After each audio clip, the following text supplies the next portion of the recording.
If you spend your whole life sort of raising these kids and then they leave. And I jokingly say to my family sometimes, like, what is even the point of me now that you children are grown up and out of the house? That day-to-day sort of mental load of parenting is drastically reduced. There is no preparing for the sadness and the sort of loneliness and the grief that can come with empty nesting.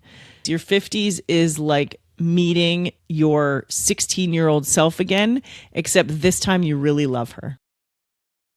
Hey, everybody, and welcome to the Wonder in the Weeds show, where we spend a little bit of time sharing and examining how to live, love, thrive, and really just have a good life in spite of a lot of the change and grief and challenge that comes along with it on a day-to-day basis. I'm your host, Christy Ritz-King, and I'm excited to be here with you today. So this topic is going to feel a little bit all over the place, and I hope by the end you'll understand why. It really came about because I saw an old friend, an old blogging partner or an old blogging colleague put something up on one of the socials, Instagram, maybe Facebook, I don't remember. And she's a person who sort of made her living long after I stopped blogging. She sort of made her living as an influencer blogger, but really parenting. She has a bunch of kids and big beautiful family, and so made her living kind of talking about being a mom and raising kids and all of that stuff. And her kids, like mine, are getting older and going off to college. And she made a comment, just sort of an offhand one, about what that's like you spend your whole life sort of raising these kids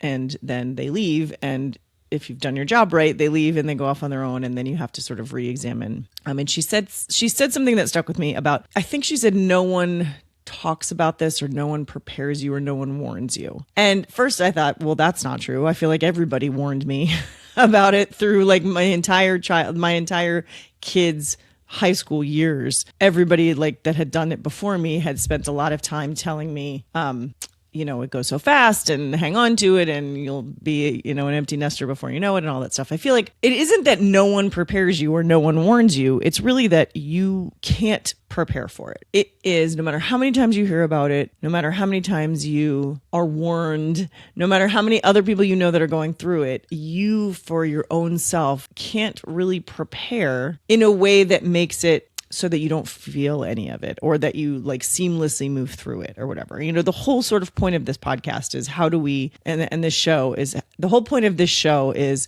how do we navigate the changes, the ever evolving changes of life, while still maintaining a sense of wonder and delight and, alongside all of the pain that comes from it. And I think sometimes we make the mistake of thinking if we prepare for something, if we prepare for grief, if we prepare for loss, if we prepare for, seasons of life, then it won't bother us, or it won't hurt us as much, or it won't feel bad. We won't be uncomfortable for as long. And while it may be true that you're not as uncomfortable for long, there really is no preparing yourself out of the discomfort entirely. So that's kind of what I want to talk about today, is like my experience with that empty nesting part. And look, my empty nest is a little bit supercharged because we moved so far away from my kids' home that there's like some extra challenges with the empty nesting part. But it was really sort of in my face the last couple weeks because both of my college kids were home for their various spring breaks. So not together, but like almost subsequent weeks, they were home here with us in Minnesota for their spring breaks. Partly because, one's a freshman and had to get out of his dorm. I'm not sure he would have come here if he didn't get kicked out of the dorm. And partly because I think maybe they actually did want to see us. My middle one kept saying, I did miss my parents. Like, she wanted me to know that I wasn't, an afterthought.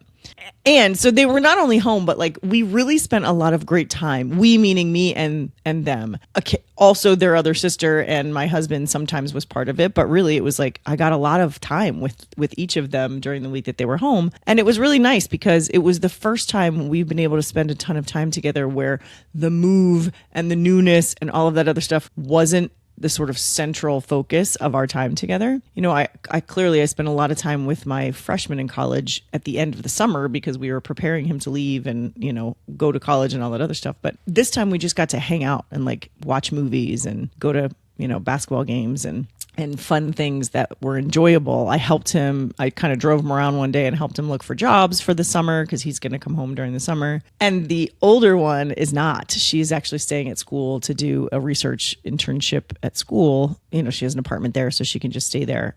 So it was also a feeling of like, oh no, this is the last time I'm going to have an extended period of time with her, quote unquote, home. Like she's not coming back in the summer. She'll come back like for a vacation week probably, but not for any length of time longer than that. And so there was a little bit of this frantic, like, oh, I need to spend as much time with her as possible because she's not going to be here anymore. And it was a little bit of a reminder too that like this isn't her home anymore. This isn't her house. She moved, she moved in and she has a bedroom and there's plenty of stuff in there. And it was a complete and utter disaster the week she was here. So she definitely lived in it, but it's just not her space is at college. Actually, it's the apartment she's lived in for the last couple of years. So it was just a lot of reminders. It was a lot of moments of like reality that like, your kids are growing up, your kids have moved out. I mean, they're gone. They're in college. I know they're away. And yet I still feel like every time they're back, there's this little bit of like a kick in the pants moment of, oh, this time is fleeting. This time together is fleeting. This time where they're, my children is fleeting. They are now fully grown adults with their own, autonomous lives away from me, and getting time with them is kind of a gift. So we used to say this thing about my mother-in-law. It's a wonderful thing. So don't worry. No warnings necessary. But we used to say this thing about like her favorite place. I don't know who started it. Maybe my husband, maybe his sisters said about her, like her favorite place in the world is on the couch with all of her kids.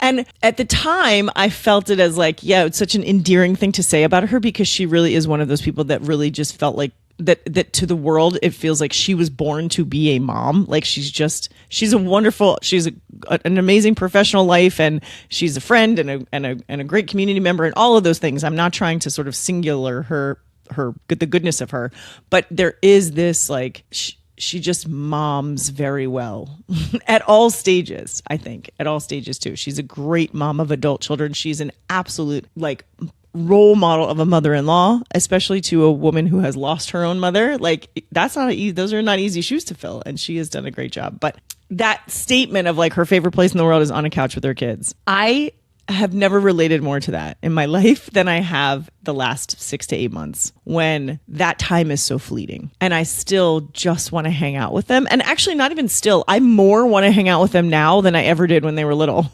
because they're just great humans. Like they're really fun people to be around now. I mean, if you listen to this show or watch the show with any regularity, I'm on here with one of them frequently. We enjoy each other's company. So I hope at least they pretend to enjoy my company. I think they do. I really enjoy their company.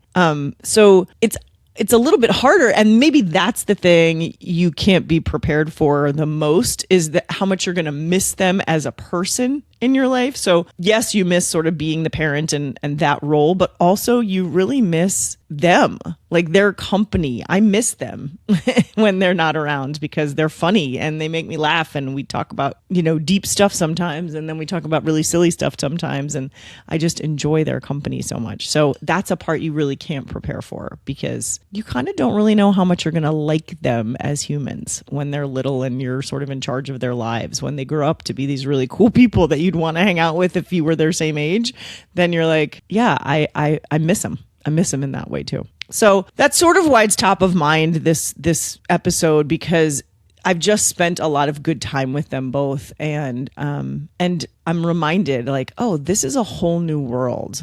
So a thing happened. Let me give you a little story that sort of encapsulates what is happening in my brain. So I feel like part of what, we talk about empty nest, and everybody sort of understands conceptually what that means. Like no longer are you the head of the household in the sense that there are all these people that you're managing their time and their schedules and their, back and forth driving. And, you start little, like what they're eating and everything. And then as they grow, you're sort of still in charge of like the calendar and the groceries and the things like that. So that all goes away for the most part. I still have to, do my own laundry and clean the house and things like that. But I'm not in charge of a bunch of other people's details in the same way. I still very much have like a pulse on when I have to pay their tuition and how much money they have in their checking accounts to pay for food. And like, I still have some, for the two younger ones anyway, the older one's sort of on her own, but she lives here. So, but I still have some mental space taken up by the details of their lives. How do I make sure they get summer jobs? Do they have summer jobs? If they don't get one, how am I going to make sure they have money when they go back to school? You know, that kind of, like, those kind of details are still in there. Probably not in the same way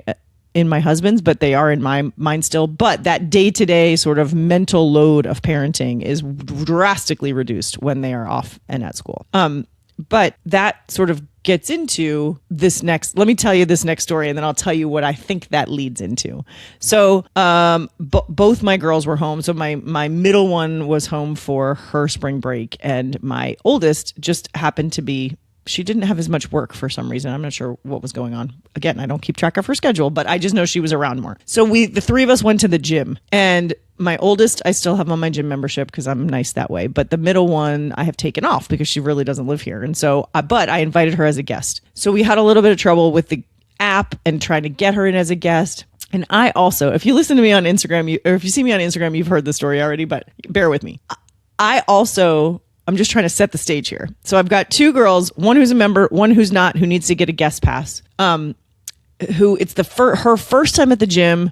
You know, everybody's always a little nervous at the gym anyway. And she is, you know, so I'm a little anxious for her because I'm like, she doesn't really know where she's going. And, you know, this is the first time working out there. And I also have a class that I'm taking that is very strict about, I'm chuckling because it really is kind of comical, actually. If you are not at this place 5 minutes early, not on time, not 2 minutes early, 5 minutes early, they will give away, it's a reformer class. So there's, 20 reformers in the room. They will give away your reformer. You like reserve your number. I try to get the same one every time because I'm a dork, but you reserve your reformer number when you make your reservation for the class. And if you are late, they open the class up. So people know, like, come and stand outside the door of the room. And at 5 minutes till the hour, they're going to open it up and let you take whatever, if somebody's not sitting on a reformer. So it's hardcore. Is my point. It's hardcore. It's very stressful. We were, because my middle daughter, actually maybe can't blame it on her, but usually she's always late. And so I think we were running a little later than I wanted to be running to get to the gym. We weren't late, but I was like a little anxious. So there's still a foot of snow on the ground. It has warmed up a little. No, actually, I'm sorry. It was absolutely freezing. It was like 11 degrees. So we're running from the car to try to get in there. We're at the desk. We're a little frantic, trying to make sure she gets in, trying to make sure the app can work, trying to blah, blah, blah, blah, blah. I'm anxious about getting to my class on time. Whatever, go through, do the whole thing. We're leaving, and I realize I don't have my keys. And long story short now, because it's already taken too long, I can't find them anywhere. We take an Uber home. My other daughter drives me back. About 4 days later, after the thaw, because we had a 70-degree day after that 11-degree day, they found my keys in the snow. Someone found them in the parking lot, which leads me to believe I dropped them accidentally and they fell in a snowbank, which is why we didn't hear them and we didn't know that I had lost them. So the point of this story is not that I lost my keys like a sort of frantic person, or that my two adult children were amazing and helped me get them, drove me back to the car when I found the other key, were totally fine with the Uber, didn't complain about the fact that we had to stand outside in the freezing cold. Could have made the situation really bad, and they didn't. They made the situation much better. I'm sure they were probably a little worried about their crazy mom who lost her keys, but they kept that in check too. But the reason I'm telling the story is because in reflecting on it later, I'm racking my brain trying to figure out where could they have gone? How could I have done this? I think what I did was I thought I was slipping, my bag was over my arm. If you're not watching, I'm trying to explain. My bag was over my arm. It was like a shoulder bag. And I think what I did was I thought I dropped the keys into the bag when really what I did was I dropped them into the little back pocket that's also a luggage sleeve, so you can slide it over. So it doesn't close at the bottom is my point. So I dropped the keys, I think, through there instead of into the actual bag. And then they fell into a snowbank as we were walking between parking spaces. And that's why we didn't hear them and we didn't see them. We didn't even see a hole in the snow, but enough people had walked by afterward. Anyway, I think that's probably what happened because I was also not super paying attention or locked in because I was worried about 50 different things. And that to me felt like, oh, that muscle that's used to sort of tracking 15 different things at a time, that muscle is out of practice because my children don't live with me anymore. And so on a day-to-day basis, I'm not navigating 4 different schedules and 4 different, tastes and 4 different activities and 4 different, whatever. Instead, I just have to take care of me. And so when I have to sort of kick into that extra gear, it's a little rusty, and I felt a little extra frantic, and I felt a little like I wasn't very much in control that day at the gym because I was worried about too many different things. And it got me thinking about the whole empty nest idea. And again, I am sort of supercharged in that way because we moved, and so my private practice isn't the same, and so my professional life, I have no consistency in my life. I still have some clients, but I have no, like, a lot of times when you're an empty nester, you have a job that you go to, or you have something that you've always done that stays the same because you're still in the same place. Anyway, my situation is a little different than some people because of the move, but it really is in this way, I think, the same, which is that you almost have to re-examine your purpose. And I jokingly say to my family sometimes, like, what is even the point of me now that you children are grown up and not in the house? And obviously I don't mean that entirely, because I have, other roles of as a human than just their mom. But it does feel that way sometimes. Like when I'm no longer in charge of, the day-to-day running of a household that includes people that are dependent on you, what am I doing? And that sounds a little bizarre because it's very sort of trad wifey, I think. It's just to that's the sort of impression I'm giving, is that, I ran the household and all of the things that I'm saying. So I know it sounds a little bit maybe like I was, this trad wife who was like a homemaker for my children, and I was not. But even if you're working outside the home, even if you were stay at home and not, making your own sourdough, you're still in charge of a lot of people's schedules, and your purpose to some degree is making sure everything runs okay, and making sure everybody gets where they need to go, and making sure everybody has what they need and things like that. That goes away when they no longer live with you, or when they're adults who live with you. You don't necessarily have to worry about all that same stuff. So what is my purpose has sort of become my purpose, if you will. Rather than taking care of everybody else, I've sort of shifted the focus to, like, how do I take care of me? How do I show up in the world now when it's just me that I have to worry about on a grand scale? Of course, I'm always going to worry about them, and I'm always going to be tuned into the details of them, and I'm always going to take their calls, and I'm always going to, whatever. And I am still married, so I have somebody else that I have to consider. But I have a lot more time now to think about what I want. And even though I preach that for parents and for moms, like, to never lose that entirely, it's impossible to not lose it a little bit, just because you have to put other people before you when you have small kids and teenagers even. So getting that sense back of like, oh, I just have more time for myself. And a couple things came up for me for this. And one is that, like, it doesn't have to be that deep. I'm using the phrase, what is my purpose and what is my, what is my role here or whatever. But it doesn't have to necessarily be that I've now just had this full, like, existential change and I'm going to be a whole different person in the world. It doesn't really have to be that, like, mind blowing or earth shattering, which I hope by saying that I can alleviate some of the stress that not only I feel, but that maybe many of you feel when you're going through all this at this time where the world is seemingly on fire. At least it feels like in America, and probably around a lot of other places too. I know that when I first moved and Minneapolis blew up with ICE agents, I was really focused on, like, well, what do I do for the community right now? Like, I have this extra time. I don't have kids at home. I don't have little kids I need to worry about. What do I do to help now that I couldn't do when I did have little kids at home? And some of that was tricky too. That could be a whole other episode, because, you don't want to be the strange, like, random woman who's showing up to be like, I'll drive your children to school. Because while in my head that at first sounded helpful, I was like, oh, also that might be super creepy if, like, I'm a stranger who shows up. So being new and not being, like, an entrenched part of the community was a little tricky in that regard. But I would imagine if you're an empty nester in a place where you've been for a long time, it would be a little easier to fill in those shoes than somebody who's brand new on the scene.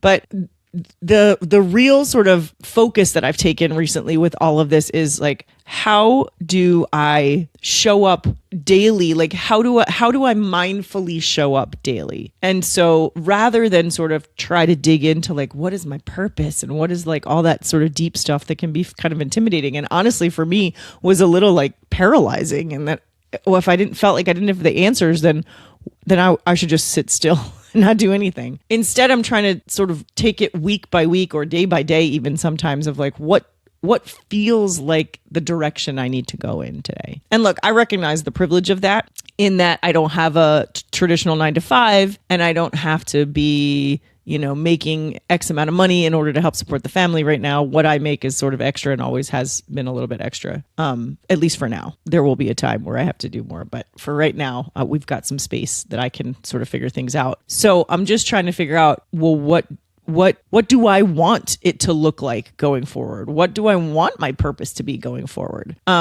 Is it still working with moms? Just because I don't have kids of my own that are small anymore doesn't mean that I don't know a thing or two about mental health and specifically maternal mental health. Do I still want to do it the same way? Do I want to open an office here? Do I want to give that up entirely and just do, sort of speaking and podcasting and corporate training and things like that about communication? And how do you navigate change and grief? There's just a lot of what ifs. And here comes like another thing that I saw online. Clearly one of my purposes should be spend less time online. But I saw, and I'm going to misquote it because I don't remember it exactly, but the essence of it was middle age. So I think it even said your 50s. Your 50s is like meeting your 16-year-old self again, except this time you really love her. And that, I'm actually surprised I was able to say it this time without tearing up a little, because it was like a gut punch reading that. Because I thought, and if you're not watching, I'm going to describe to you, I'm sitting here in a t-shirt with a flannel shirt over it and jeans. And I look like, my face doesn't, my face looks 50, but I look like I looked as a sophomore in college. And so hearing or reading that like middle age is this sort of reintroduction to your younger self, but this time you really care about her, or you really love her. Not even care about her, because I think I cared about myself as a kid, but I didn't love myself the way that I do now, especially as a woman of a certain age. You just really start to love what you're able to do and who you are and the voice that you have and the body that you can use. And it's in a way that I didn't think was ever possible. And so I'm taking that spirit into what's the purpose going forward, is like, what does a woman, or what does a 16-year-old or a 20-year-old girl, what does she do if she really loves herself? And so for me recently, that's been a lot of like physical activity, which is so bizarre because I used to be the person who said like, I hated the gym and I hated working out and I hated that stuff. And that's still true, actually. I hate the concept of working out just for that, but I have found things that are fun for me. And some of it's sports related. I've gotten into, I tried to get into pickleball a couple years ago, and I was playing somewhat regularly, but at that time I was sort of like afraid to get competitive because I remember myself competitive, and it didn't make me very happy because I was never good enough. Like I was so competitive that there was always going to be somebody better than me, and that was always going to piss me off. So no matter how well I did at something, I never was quite satisfied with it. And I didn't want to do that again. I'm like, first of all, I'm too old. Second of all, there's no winning life. Like this is not a race. I just need to be able to enjoy myself. And the sort of problem with that though was what I enjoyed is team sports or sports with other people, not running on a treadmill, or even like the cycling gym that I used to belong to. I liked it to some degree, but I really liked it afterward when we all got off our bikes and started talking to each other. Like it felt very individual when I was there. Luckily the coaches were a little more team oriented, so that was nice, but I just never found something that I really loved to go do. I did a lot of cycle and a lot of yoga for a few years, but really what I loved about that was the way that my body looked after it was all over. I didn't really necessarily, I love yoga, but I like a softer, gentler yoga than I was practicing back then. I don't really love fitness yoga, which is all I've sort of found out here. I'm sure it exists out here somewhere, but I haven't really found the kind of yoga that I like. So I have found a couple things at the gym that I do like that feel like a little class. Mostly I just found coaches and trainers that I like. So I go and do whatever they're doing. But what I've done is I've, much to my husband's joy, tried to take up golf. I don't even want to say taken up golf because that makes it sound like I have any skill at all. I am playing more golf, and I signed up for 2 women's leagues because to me that was a much more comfortable entry into the game. He has always invited me to play with him, and I feel pretty comfortable playing with him, but I always hate when it's more than just us. It stresses me out when it's like either strangers, or if it's like 2 other friends of ours, it's fine, but when your foursome gets filled in, it always stresses me out. So I found these 2 groups in the area that are women only groups. And so far, I've only been to one of them once, but the other one I've been a couple times, and I really like I don't know, there's something really nice about playing a sport and getting better at a sport around supportive women that my 16-year-old self would really love, I think. And I also joined a pickleball league because same thing. I thought like, I like this sport. I was like kind of tired of waiting around to sort of find somebody to play with. And so I just signed up for it. And I could almost do a whole other episode about this because the amount of like sheer will it took to do either of these things, because I'm sort of terrified of that still, even at 52, of just being the new girl in the place, is worth a whole nother episode, I think. But the point of it this time is I jokingly have been saying to my husband, maybe my purpose is golf and pickleball.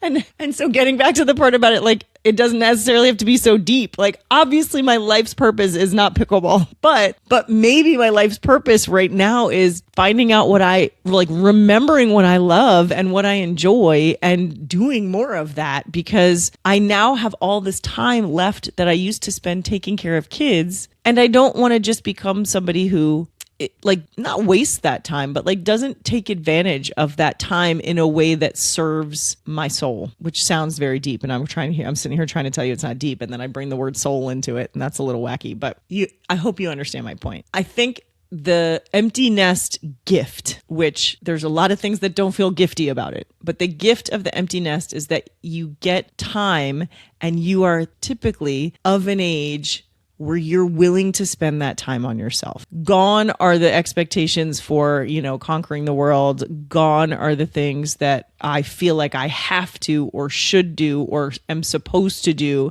as a woman of a certain, stature, age, place, whatever, fill in the blank. Instead, I am, trying to love the 16-year-old version of me in a way that works as 52-year-old version of me. And I feel okay doing that. I don't feel guilty spending time on myself. I don't feel guilty signing up for pickleball lessons. I don't feel guilty going to play golf, because I balance all that with service and work and all the other things that fill me, but that I know are good for the rest of the world too. So it no longer feels selfish to take care of myself. And it definitely doesn't feel selfish to enjoy that process. And it definitely would have felt selfish when I was home raising kids, or working raising kids, or any of the above raising kids. Time for myself felt precious, but also I constantly was fighting that battle that I had to do something productive with it. Instead, I'm totally fine now if I just spend 2 hours playing pickleball. So while there is no preparing for the sadness and the sort of loneliness and the grief that can come with empty nesting, there also isn't anybody that really prepares you or tells you about the joy that can be part of this time too, and the renewed sense of who you are and how you take care of yourself, or maybe the opportunity to take care of yourself that you haven't had before or haven't taken advantage of before. You can't really prepare for that either, but it's really great when it gets here. I'm checking notes because I want to talk about one other thing that I have been doing in this time.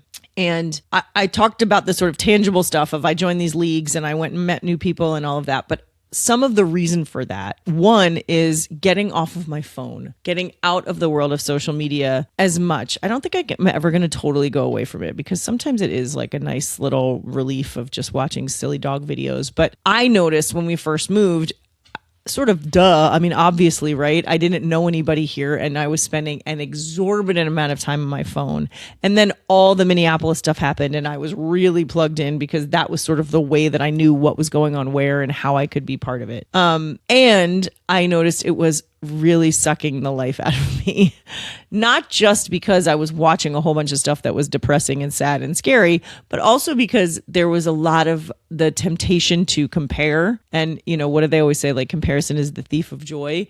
And it's so tempting for me when I'm in a place of not really knowing what I'm doing or my purpose or whatever, to look at everybody else in my similar situation and be like, oh, I'm not doing that, so I must be wrong, or I'm not doing that, or I must be wrong. And so I just knew I had to get off the phone and off the, and there's like a false sense of connection too. You feel, and look, I'm the first one to tell you, some of my best friends I met in my phone. There are people that I met through blogging, or there are people that we were influencing, in those early days of like quote unquote influencing, we would meet through certain things, or we would meet in an event and live, half a country away from each other. And so we would only keep in touch via the phone. So I'm not poo-pooing social media. I think there is a time and a place for it. But I know for myself, and probably for a lot of you too, it can get overwhelming and it can lead down some dark paths if you don't manage it. So one of the very first things I thought about with being here was I have to get out and meet people. I have to go to places and meet people. I can't just do these like online meetups or online groups or online whatever. I need to physically go to a place, because not only then are you getting out into the real world and sort of out of that ecosystem of the internet, but also I'm learning where I live now, because I'm sort of driving to different, places or different events or different things like that. I'm learning sort of all the different places that are around me. So getting out into the world, the kids always say, go touch grass. Like it's that kind of thing, getting outside, not physically outside, but also out of your house and out away from the phone, to have real conversation with real people about whatever is happening in front of you, instead of, these big giant existential things that can get overwhelming. And then the kindness and there's two things, I talked about falling back in love with the 16-year-old or loving your 16-year-old self. For me, part of that had to be being kind to myself and sort of re-examining expectations. I don't want to say lowering expectations or like obliterating expectations, but re-examining what they are. Again, your purpose doesn't always have to be so deep. Your purpose can just be taking care of yourself, or your purpose can be having fun, or your purpose can be injecting fun into the rest of the mundane, hard world, which I think we all need a little bit of right now. So but committing to that, like re-examining those expectations and then being kind to myself if I do or don't meet them, or if I change them. Like it is not a personal flaw to change your expectations. So that kindness there, that to me is what truly loving yourself really is like allowing yourself the grace to figure it all out. So in addition to the sort of tangible, I went out and joined groups. I did those things because I really committed to getting out into the world and off my phone, stop comparing my life to everybody else's on the internet, and being kinder and giving myself some grace to figure things out, while also, re-examining or continually examining my expectations for where I should be and what I should be doing and how I should be doing it. And then that's where the grace comes in because I wasn't always meeting them. And sometimes my expectations were like, get outside today. Which is a very low bar for somebody who has spent the last 15 years of her life pursuing advanced degrees and building a business and raising 3 kids. There's a lot of mental gymnastics when it's just like, today's goal is do a load of laundry and change out of your sweatpants. Like it's giving myself the grace to have those kind of expectations instead of, write a 200-page dissertation. Just saying. All right, let's get into the wonder, because I've yammered at you long enough about empty nesting and how to do it and how to take care of yourself and relearning and reloving that 16-year-old version of yourself. So most of what I just talked about was pretty good. So you might be like, well, why did you need to find extra wonder when the weeds are, pretty light this week? And the truth is, you're right. The weeds in this episode sound light because it's mostly just me trying to figure out my life. But the weeds of the world are not light. We're in the middle of, I had 2 kids have to fly back and forth in the middle of TSA, again, not being funded. So you worry about how these folks are going to, like the safety, you worry about the safety of it all. There was literally just a plane crash yesterday. And in reading about that plane crash, I read about the fact that there were 2 near misses in the other airport, in other local airports. So we're in the middle of that. We're at war. Like, yeah, it's all just, it seems like every day you wake up and there's some new catastrophic event that's happening or happened or is currently going on in your own town. So even if I'm just over here talking about empty nesting, those weeds, those sort of global American weeds are always really heavy in my head. So I am always looking for moments of wonder because we need to combat everything else that's going on, or we'll never maintain this level of sort of vigilance and activity. So I'm going to take a few minutes and talk about the wonder of women's sports. And you all know, if you've been around here a while, that I played every sport I was allowed to play in high school and below, pretty much from, I think I was thrown into a pool at age of 4. And then from then on, I was in every sport that I was allowed. And largely that was because all of my sisters did the same, all but one. And then in high school, I kind of pursued it. I'm old enough that our sports weren't quite as specialized and intense as they are today, especially at a young age. So like until high school, I didn't even take any of the sports. I don't want to say I didn't take them seriously. I didn't take them seriously outside of the season, which I played them. I don't know if I just said any of those words right, but hopefully you understand. I didn't take any of the sports. I didn't think about any of the sports after their season was over because I was on to the next sport. So I played basketball until softball season. I played softball until swim season. I swam until whatever was in the fall, cheerleading or field hockey. And until high school, when my oldest sister, who at that time was writing about women's sports, she was a journalist for like a couple local newspapers covering women's sports. And so she kind of got to know like the coaches in the county. And so when I got up to high school softball specifically, well, ironically, I got to try out for high school basketball varsity because the coach knew my sister, but he pretty quickly learned what I already knew, which was I was not cut out for varsity basketball. I was a really great basketball player until 8th grade, and then everybody grew a foot taller than me and faster than me and quicker on their feet than me. And I was like, okay, I'll watch you guys from the bench. Anyway, she decided I needed to go learn and be a better softball pitcher because I was left-handed and because I'm so old, ladies and gentlemen, that the style of pitching that you see now every time you watch was kind of new, at least in the state of Maryland.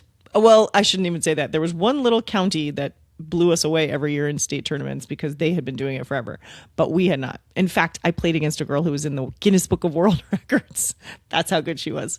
But anyway, my sister dragged me around to like off-season clinics, and she took me to all these things, and she taught me how to play tennis. She just injected sports into my veins, and she's 20 years older than I am. So she was able to like take me to games and things like that. So when the WNBA came around, also she played basketball pre-Title IX in college for Georgetown. She played women's basketball. And then she coached women's basketball after that. So when the WNBA came around, and she had been talking about women's college basketball for a long time. I knew the Tennessee coach. Like I knew the names of women's basketball coaches almost as much as I knew the name of men's basketball coaches, college basketball coaches. And our house that I grew up in was a men's basketball NCAA house. Like we watched Washington football in the fall, and we watched University of Maryland basketball and Georgetown basketball and Providence basketball for, as many months as they were on television. When I was a kid, we had season tickets to Maryland. Like we were a men's basketball family, but my oldest sister was like, just keep remembering these guys. Just keep remembering these guys. Just keep remembering these guys. And she sort of hammered away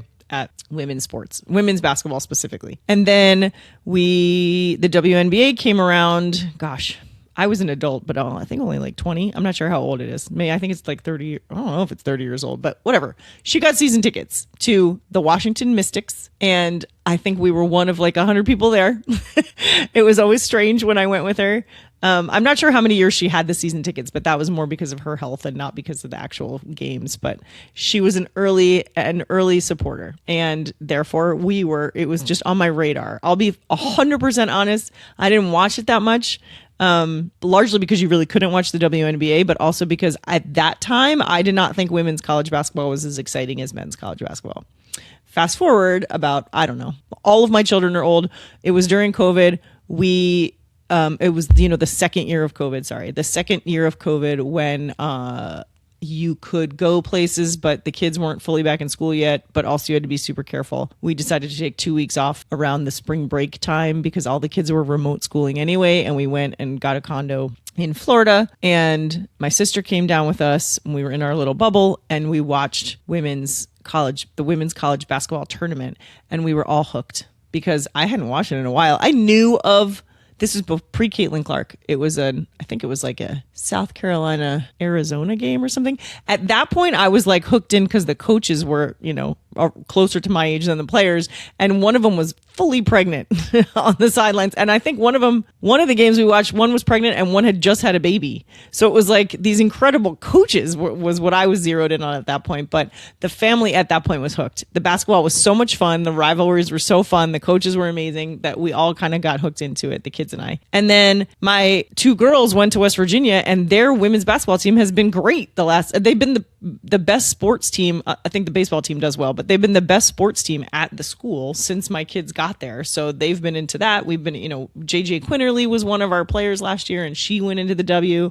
So we've been able to sort of watch and do that. Then this year we're in Minnesota. The Minnesota basketball team is ranked number 4 in their bracket of the NCAA tournament, and so they get to host. And we are 20 minutes from campus, so we got tickets. We got tickets to the first round of the women's NCAA tournament.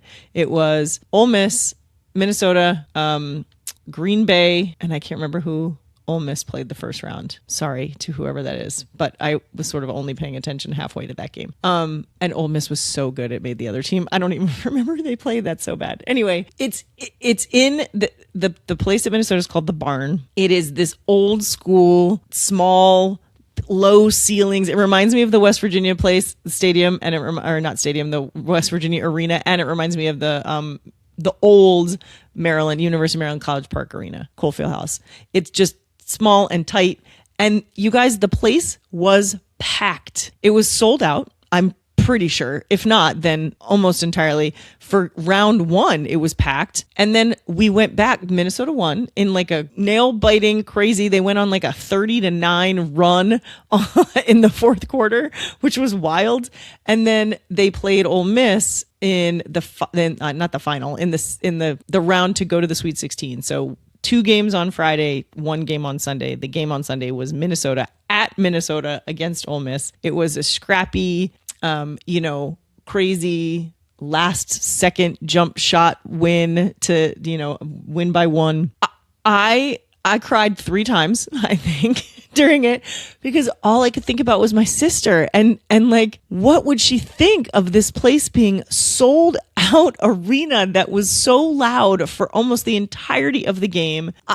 The caliber of play is phenomenal. It's so much fun to watch. These women are incredible. They're aggressive. They could shoot from anywhere on the court. Like, it was just so much fun. And the energy of the place was unlike anything I'd ever seen for a women's game. And I just thought, God, she would have loved this. She would have loved to see it. It almost felt like the fruits of her labor, her and her colleagues and compatriots in that time period of women who just like refused to quit and played in terrible conditions and things like that. It was just and I got to go Friday with my middle one. She was home, and then she was home here, and then literally got on a plane and flew back to school and went to go to the West Virginia game. I was like, this is the best. She's been at 3 different games for the women's tournament this year. Sadly, the West Virginia second game, they lost in the same heartbreaking fashion that Minnesota won in the heartbreaking fashion. So, but she's like packed stadium, packed crowd, packed everything. It was awesome. And then the final game, I took my oldest daughter, who, if you had told anybody who knows her 5 years ago that she would be a crazy sports fan, they would have thought you were losing your mind.